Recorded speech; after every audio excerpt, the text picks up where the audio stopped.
Greetings fellow air travellers. This video is for everyone who has ever bought an airline ticket. I'm going to make this video as short as possible, but the large amount of information included will inevitably dictate the length, so please bear with me. Hopefully at the end of this video I will have convinced you that there is a deception going on right in front of your eyes. This affects every person that has ever travelled on a modern day airliner. If you're not convinced, then I hope that this information will have planted a little seed of thought that you can use later on when something else related comes to light. We have been told that the fuel for a flight consists of about 50% of the ticket price. We have accepted this information for many, many years. What if that information was wrong? What if the manufacturers knew this and chose to keep it quiet? We've all experienced walking up the airplane steps, stopping in the queue and looking around. We look at the wings, we look at the engines, and marvel at the size of these amazingly powerful pieces of modern technology. Sometimes we also see the fuel being pumped into the wings. We think nothing of it. But what happens if we put our common sense hat on and take another look? The Airbus A380 is a truly amazing feat of engineering. In a purely bums-on-seats configuration, this aircraft can take almost 900 passengers. A typical coach takes about 50 passengers, so the A380 can take approximately 18 coachloads of people. That's a lot of people. According to their own specifications, the A380 can take 323,525 litres of jet fuel in the wing tanks. That works out at roughly 260 metric tons, or 130 tons of fuel in each wing. I'll let that sink in for a minute because that is very, very heavy. That is the same as 16 red London double-decker buses on each wing. Or to put it another way, a herd of 22 fully grown elephants on each wing. How does that sound to you? Pretty incredible, right? But you can look this information up in the specifications and check it for yourself. Most of us have seen a plane refueling. They connect one or two hoses underneath the wing, connect that to a pump on board a refueling truck, which then pumps the fuel from underground tanks. This takes about 45 minutes for a full load. We never see the amount being pumped because the tanks are not visible. Let's make them visible and see how that looks.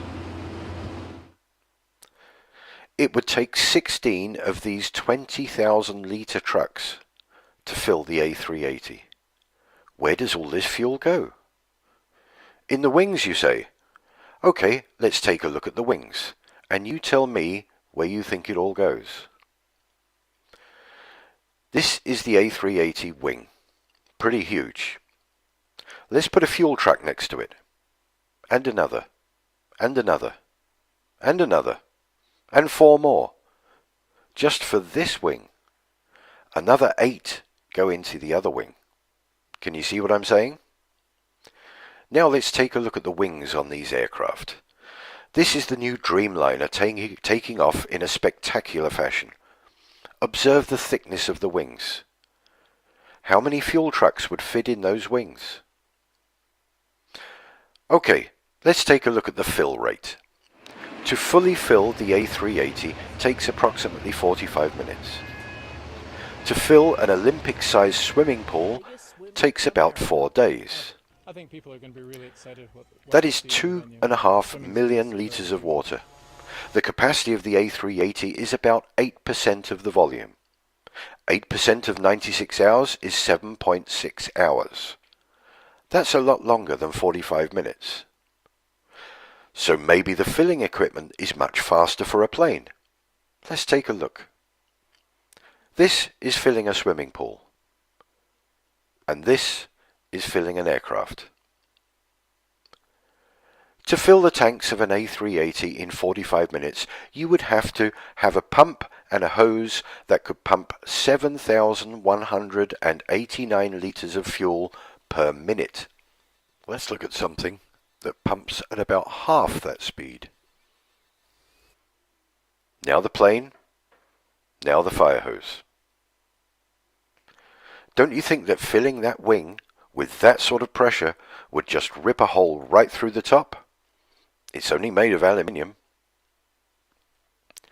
So far, we have no room for all of that fuel, an incredible weight of fuel, and a filling procedure that makes no sense whatsoever.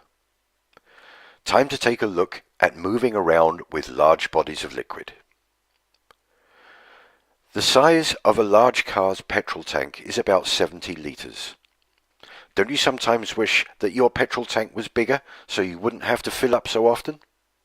There are reasons why this is so. Number one, the weight would drastically reduce the performance of the car. And number two, the amount of fuel sloshing about in the tank would seriously interfere with the road holding whilst going around corners. This doesn't seem to be the case with aircraft using vast quantities of fuel. Let's take a look at what large bodies of liquid does to road holding. Not a pretty sight. Now let's look at a couple of landings of aircraft and try to imagine hundreds of tons of fuel sloshing about in the wings.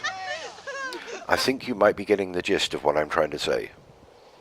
It is ridiculous to think that these aircraft take off, fly, bank, maneuver and land with large amounts of liquid moving in all directions.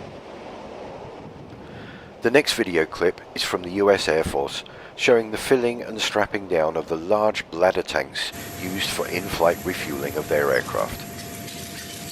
Bear in mind that these 3 tanks are only 9,000 US gallons. This is just under 10% of the fuel needed to fill the A380. Look at the lengths these guys go to and the amount of straps needed to stop this lot sloshing around. Also, this 9,000 gallons takes up a good portion of the aircraft's cargo bay. Where on earth would you fit 10 times this amount on an A380? Is it making sense to you yet? Let's move on to the workings of a modern fan turbine jet engine. Rather than explaining this myself, I will let this short video do the work for me. Observe that at the end they actually say that the secondary flow, which is only compressed air, is the major contributor to the engine's thrust. Hear that, boys? What is it? Just another narrow-body aircraft. Hey, my atoms are shaking. Strange. It sounds far, but I bet my last proton that beast is much closer than you think. Hold on, people. It's a LEAP-powered aircraft. A leap into the unknown. What on earth is a leap? Something you sure haven't seen before. Everybody get ready. We're going in. Can someone please tell me what just happened? Sure. The engine makes a plane move forward. Thrust is produced by air being pulled in by the fan blades. Then this air is ejected at greater speed through the exhaust, creating the required pushing force. This is a principle of Newton's law. For every action, there is an equal and opposite reaction. So how is this possible? General Souls, come with me to the bypass. Extreme sport freaks, with me, we'll hit the compressors, combustor, and turbines. The LEAP is a high bypass ratio engine, which means that a large amount of air bypasses the core of the engine to be ejected directly into the exhaust stream. The fan acts like a propeller. Its curved rotating blades accelerate the airflow into the engine. Lighter composite materials provide better efficiency and resistance. Here come the compressors. Get ready. Things are gonna heat up. Feel that? It's the low-pressure compressor squeezing us. Now, the high-pressure compressors. You're gonna feel the difference. Ultra-efficient compressors deliver optimum air pressure and temperature conditions for combustion. It's rising up now. Let's get toasted! Gentlemen, meet your kerosene counterparts. These guys are gonna light up your day. Already? We usually mingle inside. Not anymore. I thought there'd be more of you. Normally, yes, but in this engine, fewer of us are needed.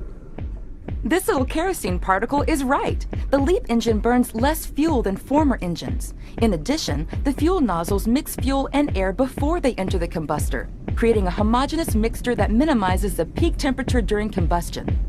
This technology significantly reduces emissions.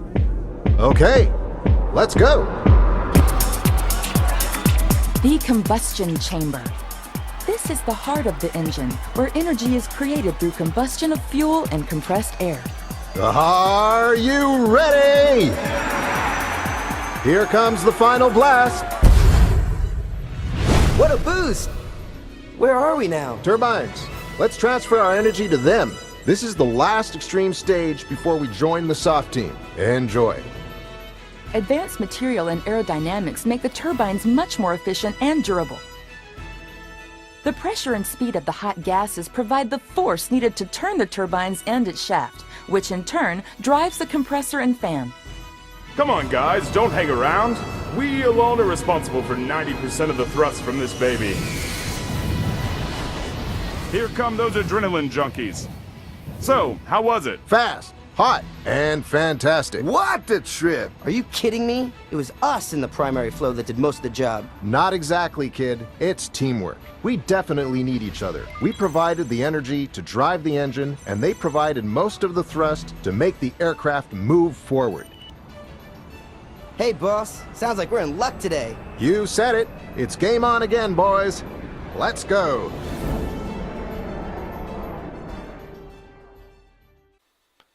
Now let's watch how compressed air, ejected at force into ordinary air, reacts. This is an experiment that anyone can do at home. You compress air inside a plastic bottle, pop open the top, and see the result: water vapor. This is what is happening when the jet engines are in cruise mode. They are running purely on compressed air, and the contrails are water vapor being ejected out from the engines. While small amounts of fuel are needed to get the jet engine up to speed, when in cruise mode, the engines use very little to no fuel whatsoever. We are being charged huge amounts for fuel that doesn't exist. It's not needed to fly these amazing machines. All that's needed is the most abundant thing that we've been given: air. I will end this video here with a clip of the A380 at an airshow doing a slow pass. It looks as though it is levitating at one point, but that is the subject of the next video, which involves our little friends, the bumblebees. Very, very slow speed. It's an awesome sight. And I don't like the word awesome, but it's true in this case. Look at that. It is almost unbelievable. This, of course, is using the flight safety fly-by-wire programs that the Airbus things have installed. Overall length 73 meters. Wingspan is a max risk for short. Please feel free to pass this video along to whoever you might think would be interested. I'm sure that ordinary airline fare payers will have something to say about the cost of the fuel being the majority of the ticket price. Time to start asking some pertinent questions to people high up in the airline industry. Thank you.